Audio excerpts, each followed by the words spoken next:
Alright, here we go. As always, if you like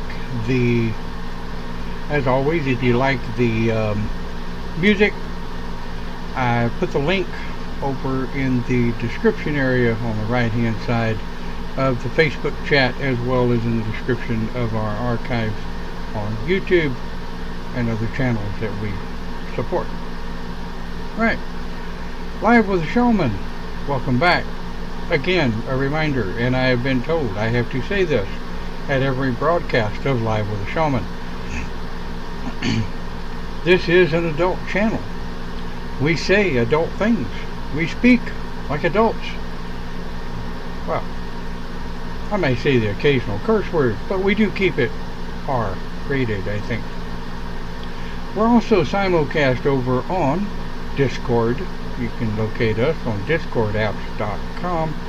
There is a non-expiring invite in the description of the video.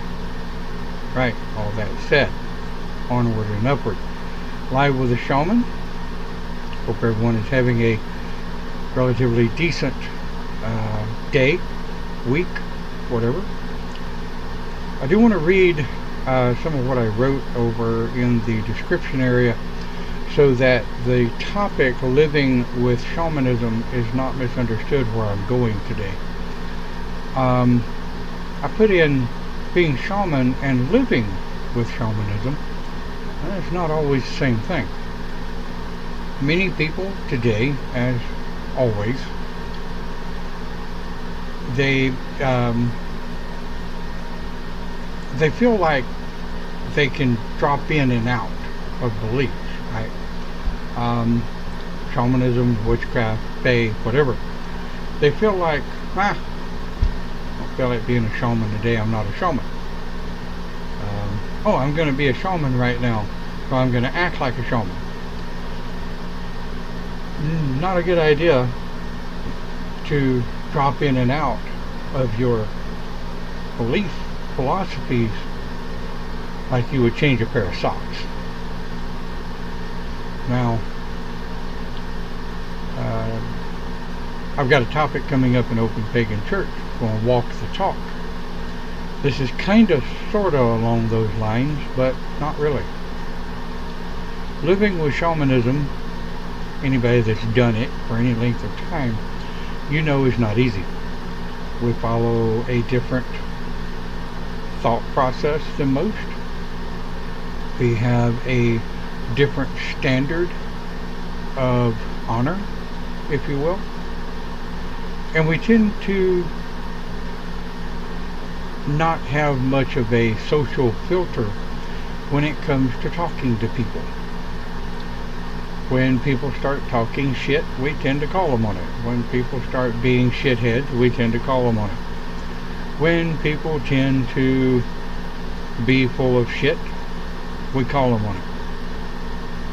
Well, unfortunately, in today's society, at the time of this video, August 2019, the society in which we live wear their hearts on their shoulders, and they don't understand why people would want to call them on their bullshit. While living as shaman, we want people to call us on our bullshit. I guess that's it. Broadcast over. No, I'm just kidding. Come on, Don. You can do better than that. So, like I say, we are simulcasting over on discordapps.com. Looks like we have Cindy, Lucy, and Clint. Clint is doing some work in the house, so he's kind of on mute at the moment. And we've got some people watching live. Feel free to kick in with your, maybe a story or something where you've seen people that are saying they're living shamanism, or they say, I'm a shaman, but then you look up and they're being total, complete, and utter idiots. You will notice, hey, welcome to Lucy's brother. You'll notice the shirt I have on. It says, I don't have an anger problem. If I look a little deeper, it says, I have an idiot problem. My pet peeve is stupid. Now, mind you, as human beings, we do stupid shit. As shaman, we tend to try to look past that. We are healers, warriors, We are defenders of those who cannot defend themselves. We're even defenders of those who won't defend themselves to a point. And somebody asked me one time, so what does that mean? Defenders of those who won't defend themselves to a point. Well, real simple. If you are so intent on self-destruction that you want to go jumping into a fire, I'll try to stop you, but I'm not going to jump in the fire with you. I'll call 911. They can come scoop up your ashes. We try to help people. We try to help people who are willing to help themselves. But living with the honor of shamanism is also not always easy. We are sworn to speak the truth. Well, then we get into the debate of what is truth. Shamans are a big studier of perception, interpretation, how one might want to interpret what they see, how one might want to interpret what they think they see. Welcome back, Dave. Hey, yeah, welcome back, Dave. So, how does that work? Well, let's go with interpretation of a visual, if you will. Back a long time ago when I was a private investigator, one of the ways we trained was to walk into a room with the lights off. Someone on the outside of the room would turn the light on for 10 seconds. And in that 10 seconds, you would have only 10 seconds to visualize that room, form a mental image of what's in that room, and then the lights would go off and you had to step out and interview about what you saw, what your interpretation was of what you saw, and what your impression was. It's absolutely amazing the differences that we saw in that room. There were 20 of us, if I remember correctly, and each one of the 20 of us interviewed separately with separate instructors, and each one of us gave a close interpretation of what we saw. And hell, that was 25 odd, 30 odd years ago. I can't tell you what was in the damn room. It's not important. What is important is living with shamanism. Damn, it almost sounds like a disease, doesn't it? But living with shamanism and living as a shaman, being congruent to your words, walking the talk, if you will, is not always easy. It really makes it hard at times to be true to self. Dave says we make people see inside of themselves just by simply being around them. This happens sometimes. People don't like it. They don't want to look inside. Yeah, totally agree, Dave. This is something most people don't have to deal with. Yeah, absolutely. And another thing with shamanism, and granted, I always say this, there are other philosophies that have seers in them, people that when they meet people, they see things inside these people. They just simply know things about them. Some people have reported actually seeing video clips, if you will, about people that they meet. Mine is not that astute. I wish it, well, no, I don't wish it was. There's just some things about people I don't want to visually see. But there are just things that shamans know about people. Now, generally, we do pretty good at keeping our mouth shut, and somebody will always invariably ask him, well, what do you see in me?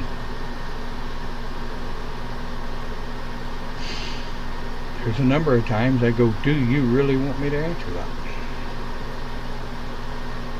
Now, here's where I have to remember my shamanic oath of respecting others. There are a number of times... that test, yeah. That's a test. Yeah, it is. There's a number of times where I want to look at people and go, well, number one, I see you're totally, completely full of shit. You're talking out your ass because your mouth knows better. And on and on and on. But I have to remember my oath as a shaman and as a Grove of the Celtic Shaman Master to respect all others first and foremost. So we begin the conversation.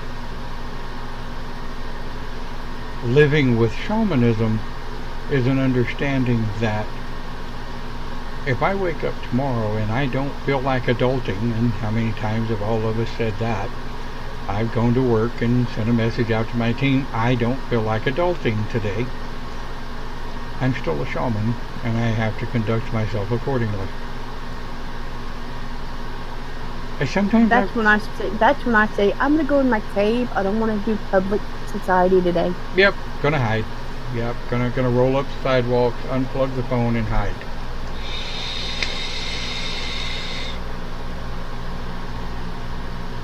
And we do that. Unfortunately, or fortunately, depending on how you look at it, we are human first. Dave says, I feel people's souls and what they were like as a child. Yeah, that's kind of spooky when you have that.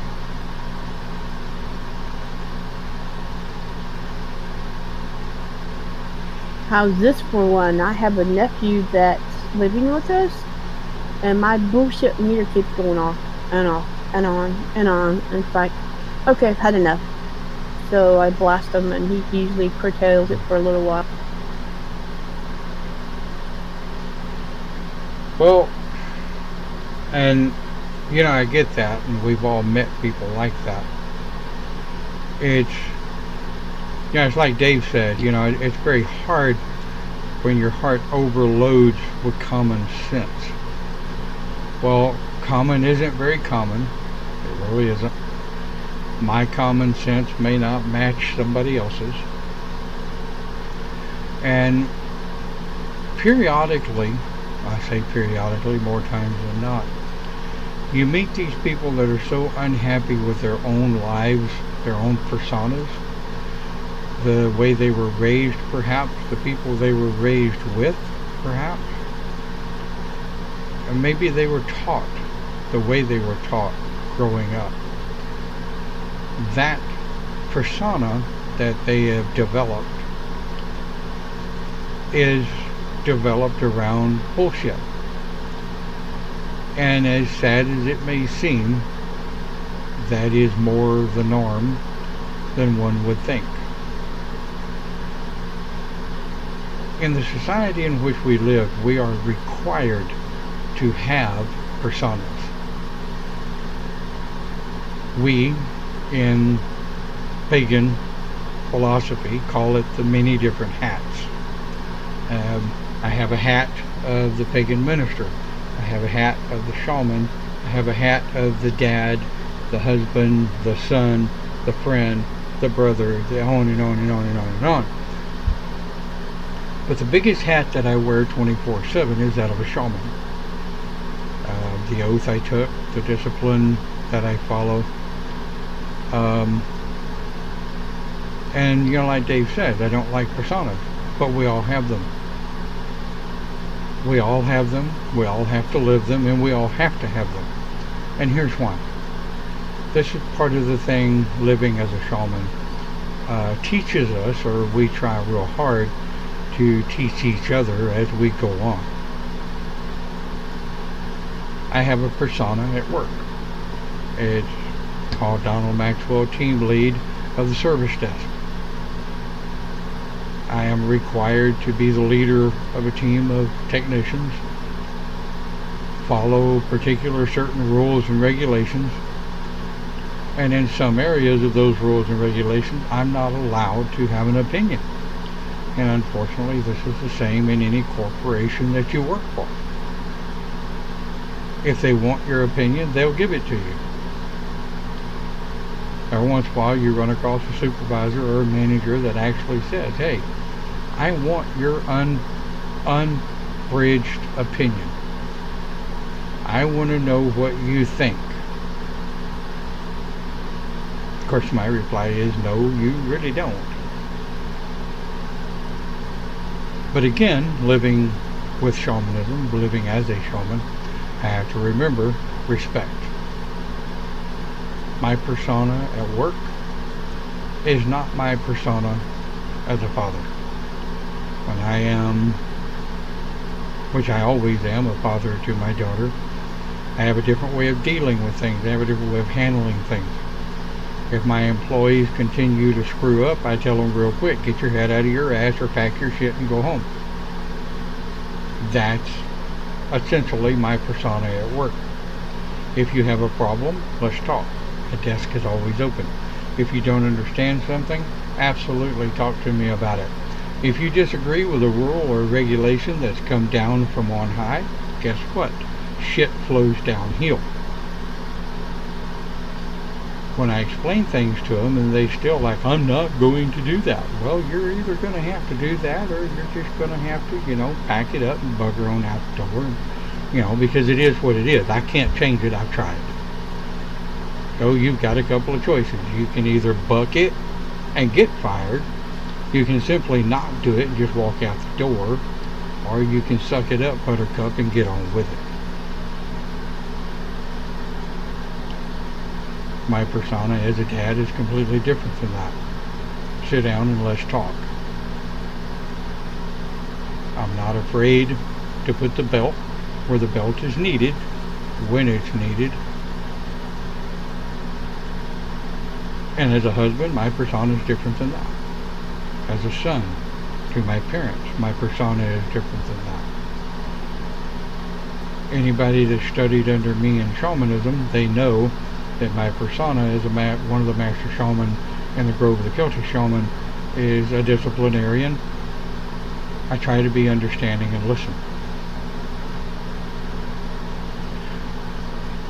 So by that very definition, each and every one of us has personas. We have personas that we deal with and live with on a daily basis.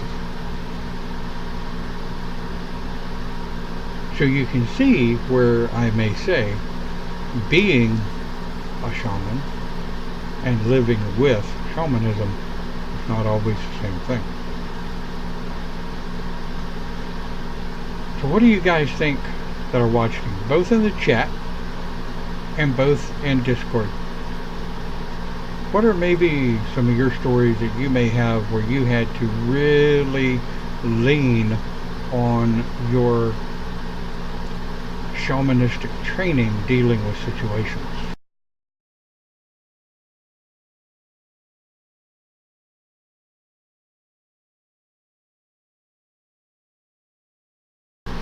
Don't everybody speak or talk at once. Hell. Sorry, I'm on the phone with my son. Okay.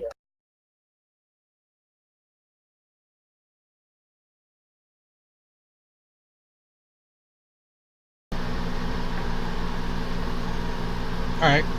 So, somebody copy and paste the Discord link in. Dave, it's discordapps.com, and then sign in. We should be right there. Discordapps.com. APPS. I got it, Don. Alright, thanks. Alright, so what do we do? Living with shamanism. What do we do? What do you do? Yep, go ahead. Okay. Well, we're in a groove together and everything. Your teachings to do what we have to do has helped me be, I guess, more balanced. And before I was doing living with shaman, I was very chaotic. So it helped me kind of balance my button where I don't have to call bullshit all the time to someone. Well, and some, most, many might disagree with my philosophy of discipline. I can tell you that it's been my experience if a shaman does not have internal discipline, something that we can go back periodically and look at, and that's kind of what the tradition offers us. It's like I'm fixing to pop a cork all over somebody's head. How would my tradition state that I handle a situation? Now, some could say, well, why don't you just read the Bible? Well, because the Bible tells you to stone people. The Bible says it's okay just to stone people. No, I'm not going to stone fuckers. Shit. Unless they come at me with stones, and then you can consider it as stone. But discipline. The understanding of when to and when not to.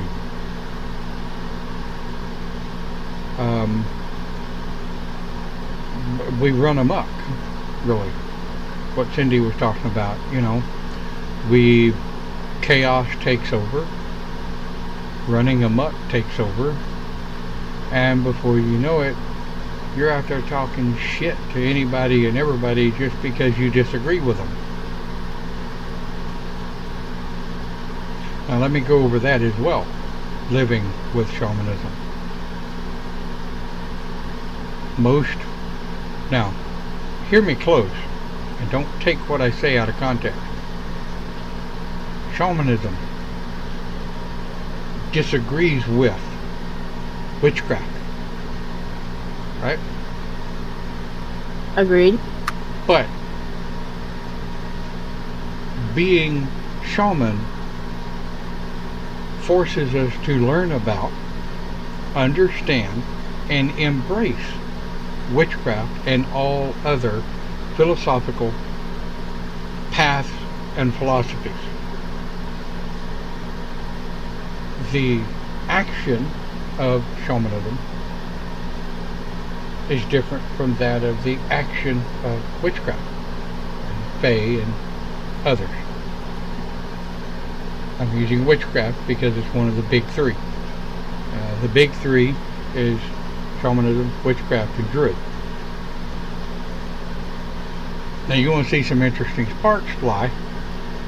Get a leader of a shaman grove, get a leader of a witchcraft coven, and get a leader of a druidic grove in a room together, shut the door, and watch the fun. That's like with you down here in Beaumont. We have a circle down here that is a pagan circle. Its leader is a witchcraft. So when I went to the meeting one time and we started talking about our past together, we started butting heads. I finally had to say to him, "Hey, I agree to disagree. That's your belief. This is my belief. Why don't we coincide and have a good group meetup?" And that's exactly it. At the core, living with shamanism, we have to understand, number one, first and foremost, we're all pagan. Better than that, we're all human. More fundamental than that, we all share the same oxygen on the same planet. We're all human. Yes. So, at the end of the day, as shaman, we have to realize that we can't call the world on its bullshit. Because how do we know that witchcraft is bullshit? How does witchcraft know that shamanism is bullshit? How do either of us know that druidism, bleh, is bullshit? It's not. I think there's a difference, though, Don. Either, shamans go through. I have, like you, they've been that way all their life, and I find that a lot of people uh, get into it out of ego, and like sometimes they have a problem being around people like us who are comfortable with power. We're not. So I don't understand if they're all that, then why just they can't? I don't get, because I Well, could care less. You know what I mean? It's like if they're so endowed with what they are, then why can't they accept other people are? That's because they approach things instead of naturally being. I think that's a big. Most people in society now are closed-minded unless they are taught different. well, let me comment on both of those. Okay. First, Dave's comment. Yeah, you're right. The biggest part is that there are a boatload of groups out there that it's my way or the highway.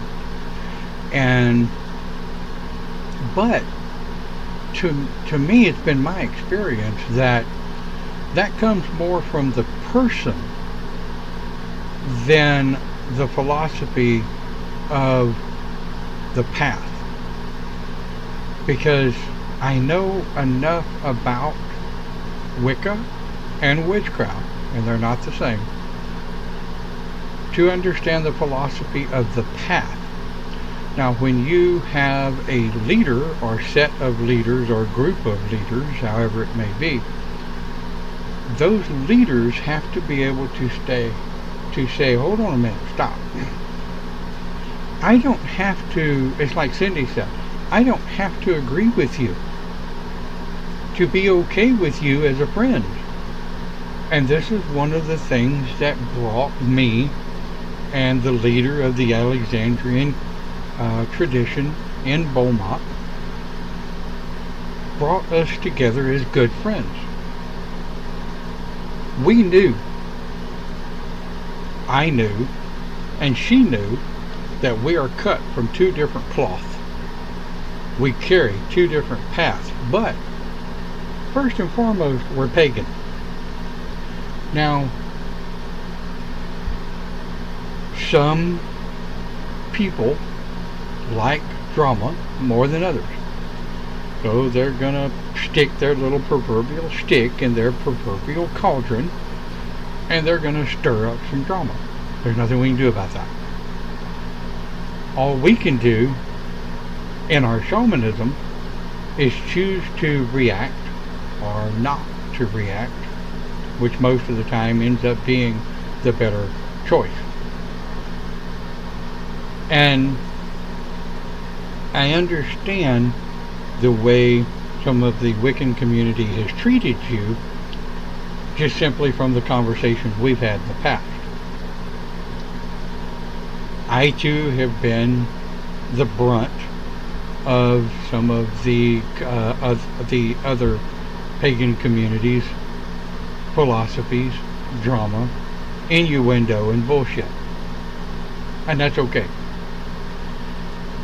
Because given the chance to speak for myself, I speak not as someone that is angry. I speak not as someone who has been attacked. I speak as a shaman. And I say, your lifestyle is yours. The way you believe, the way you act, who you are, is yours.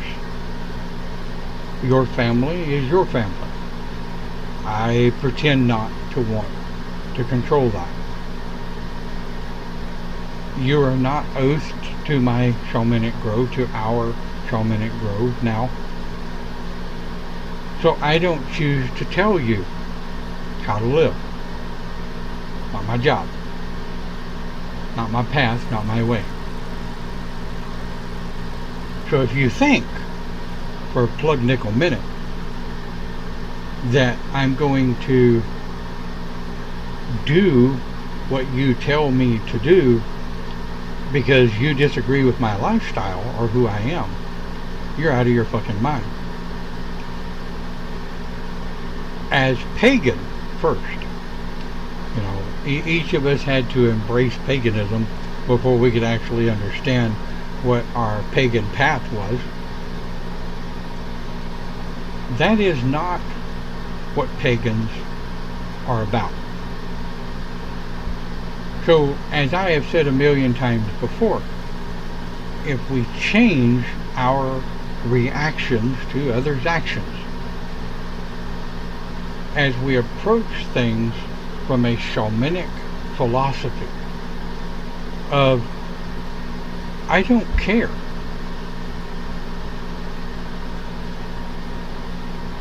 who or what you are. If you come in my house, you will respect my home, my family, my people in that home. If you come in my circle, you will respect the people in my circle. And that goes with any of us. So, human beings will always retort against that they don't know, that they don't understand. So it requires 1, then 2, then 3, then more to be level-headed enough to go, well, hang on a second. I don't dislike your path. I don't think your path is wrong. Not at all. That's not what I'm saying. What I'm saying is, I'm learning from you. Your philosophies are interesting, but let me share mine with you. And if the only thing they're into is,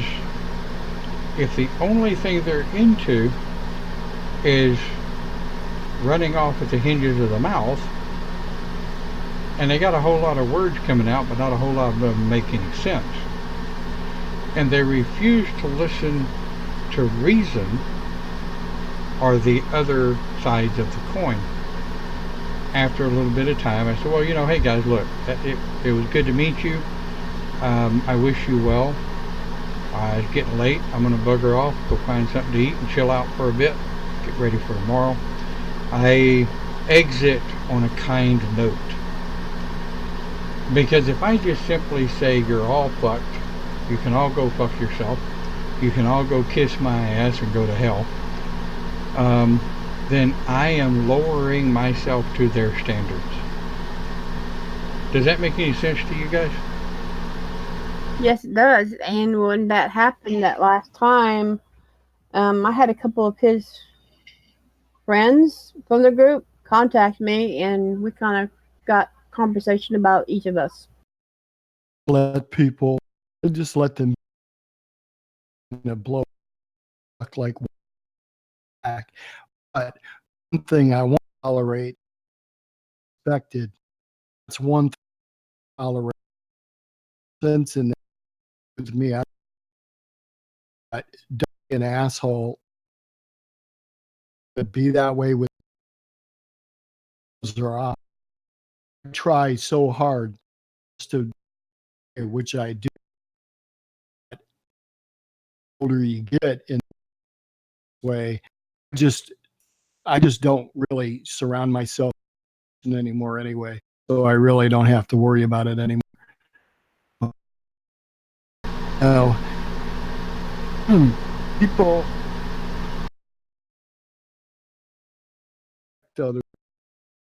Dave, I think your gain is really messed up on your mic. It's cutting you off every other word. Too high. Okay, a minute. I've got a.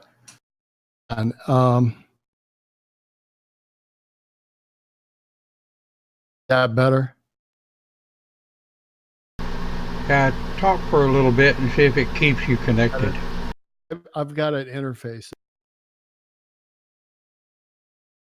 Well, it's not so much your mic gain that's the problem, it's your timing between where your mic cuts you out. It's cutting you out every other word. A Shure S7B dynamic.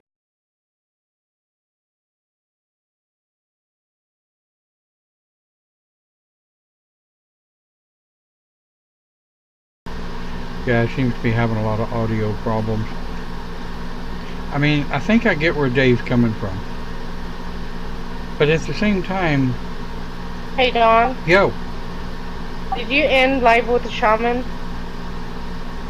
No, it's still broadcasting. No, it's not. Nope. It's not. I'm watching it. I'm watching it on the playback on the back end. It's still streaming. We don't see it. Y'all may not see it, but I see it here. I see it on the playback. It's frozen on my side. You may have to refresh. That may be your browser that froze. I'm not froze here for a change. Better now. There it goes. All right. Yeah, it went back. Well, with the shaman part, like we were talking about, with my circle up here, I am learning how to balance everybody and understand everybody's belief. I'm starting to look into all different paths so I can, when eventually I get more people coming, I'll understand what's going on with them and not be closed-minded, as Cindy said. Is it okay? Yeah, Dave, it's something to do with your mic timing out. Your mic is timing out every other word and cutting you back real bad.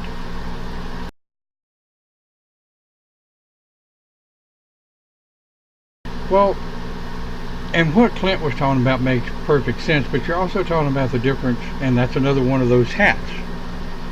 Okay? Another one of those hats. When you put on the hat of a pagan minister, you have to have a complete different mindset when dealing with people. Because when you open your house up as a pagan circle, as a pagan group, you're still a shaman, but you're also a pagan minister, and you have to readjust your mouth, you have to readjust your communication, and you have to readjust the way you deal with people in a pagan circle orientation as a pagan minister. That's a totally different situation. Yep. So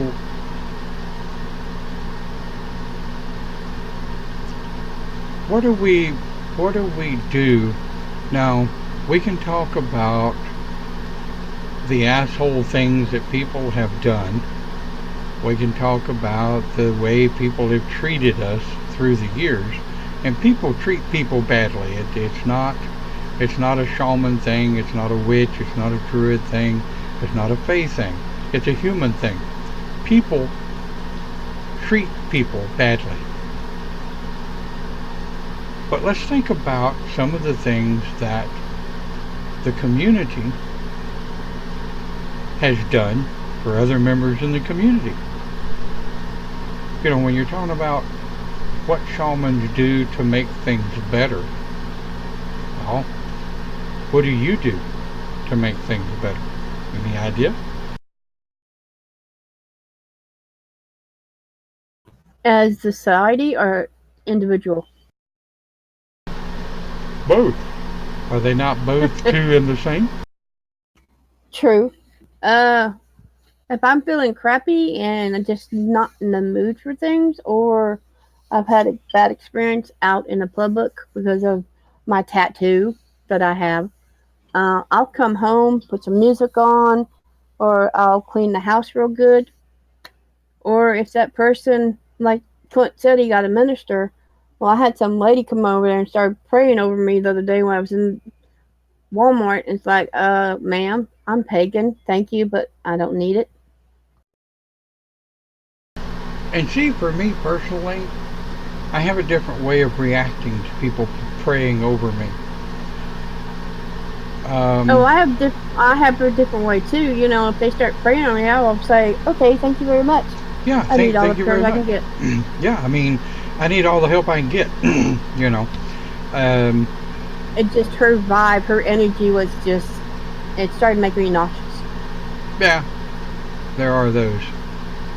That's when I just say, you know, I don't bring pagan into it, really, because all it does is put a nasty taste in their mouth about paganism to begin with. Personally, I just say thank you. I appreciate that. I'll carry your prayers with me, and I will light a candle for you. Have a great day, and I just bugger on. Yeah, that's what I would do. I agree with you, Don, because a lot of people, they have good intentions, and just thank them for their blessings. Yeah, but But people have energy, like Cindy said, that you just don't want to invite that energy into your aura and around you. You just don't want it. Like, no, thank you. I'm sorry. I'm busy. I have to get going. Yeah, But I you don't have a great bring. day. Yeah, I don't bring paganism into it. Dave, what are you trying to say, dude? Bless your heart, your mic keeps cutting out. Dave, can you go to push to talk instead of open mic?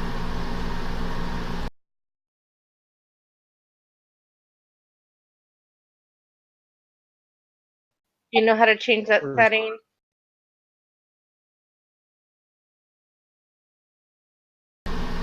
Oh, Bless his heart, Dave's Dave. got some really good ideas. He just has hell out of his audio. I cannot find the recording going live on live with the shaman right now. It's going. I mean, it shows. Granted, it only shows 2 people in it, but it is broadcasting. Let me go over to Facebook. I see it. And there's only 2 people. Yeah.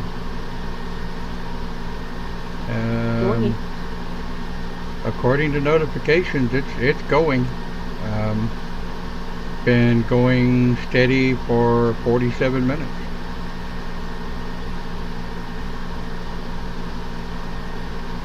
Who needs it? Let's go on.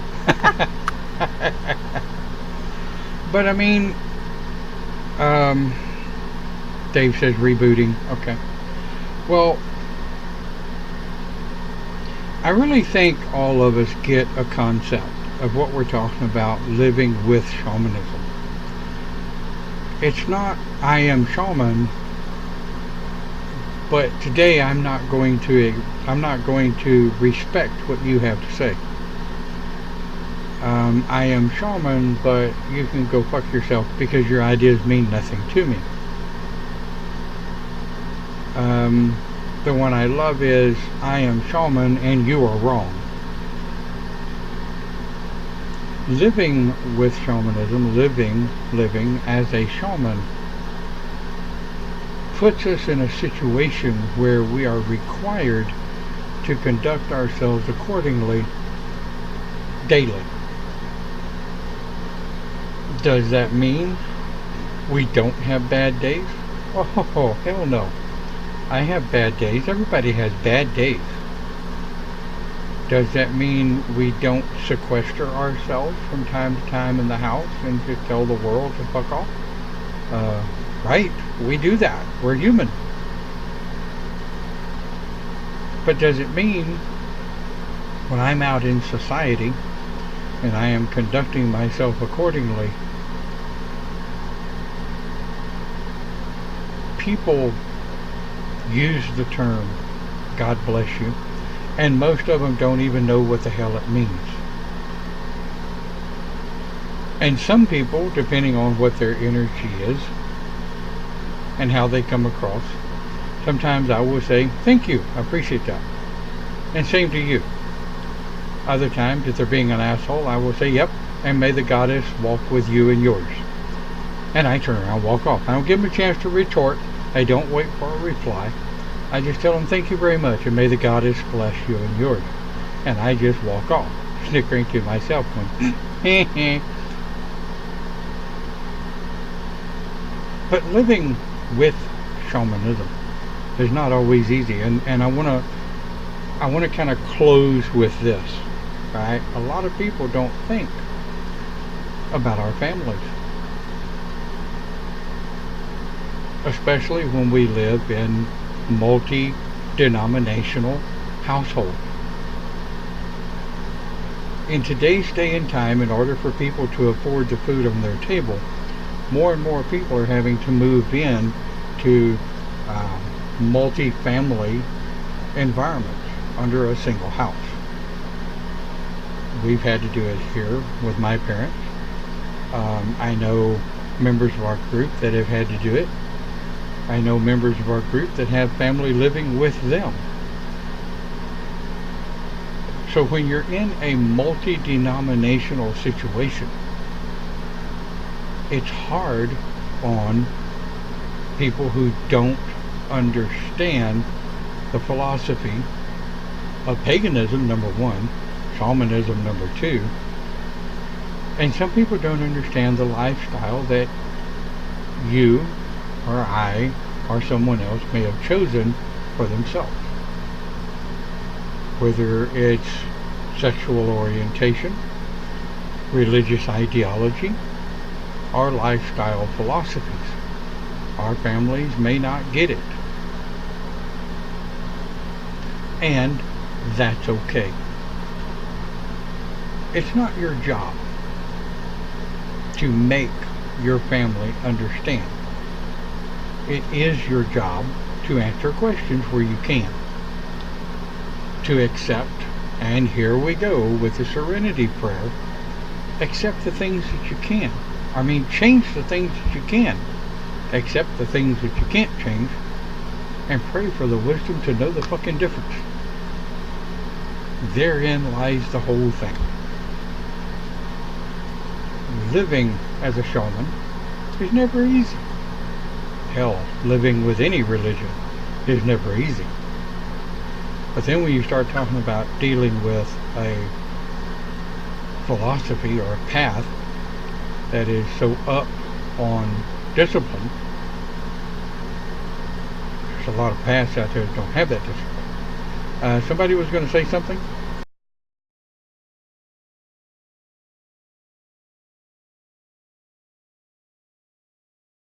Guess not. Okay. Well, we're 48. Is it better now, or is it still cutting up? Dave, it sounded a little better, sir. I restarted, Mike. Ah, there you go. You're cutting out again. It's got to be in your mic settings. Yeah, it's. I think what we'll do is continue to chat a little bit after broadcast, because I've got to convert and upload videos. But I will say this, folks, we're going to go ahead. We're going to draw to a close here on Live with a Shaman for today. I absolutely want to thank you all for watching. As always, we will see you next week here on Live with a Shaman.